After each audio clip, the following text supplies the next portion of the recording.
ప్రదక్షిణం చేశాడనుకోండి, ఆదివారం నాడు ప్రదక్షిణం చేసి వచ్చేస్తే సూర్యమండలాన్ని భేదిస్తాడు జీవుడు.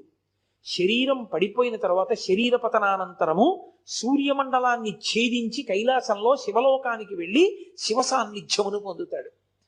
ఒక సోమవారం నాడు ప్రదక్షిణం చేశాడనుకోండి, జరామృత్యువులను దాటతాడు. జరామృత్యువు అంటే వృద్ధాప్యము, మృత్యువు. ఇది ఒక చిత్రమైనటువంటి విషయం. చాలా మంది త్రిదళం త్రిగుణాకారం త్రినేత్రంచ త్రియాయుధం అంటుంటారు, కానీ అలా లేదు. అసలు యథార్థ పాఠం త్రియాయుషం అనుంది. త్రియాయుషం ఏకబిల్వం శివార్పణం. త్రియాయుషం అంటే 3 రకములైన ఆయుర్దాయాల్ని కోరుతారు. నేను వృద్ధాప్యాన్ని చూడాలని నేను కోరుకోవాలి. బాల్యము, కౌమారము, యవ్వనము దాటి నేను వార్ధక్యాన్ని చూడాలి అని అడగాలి. ఎందుకో తెలుసా?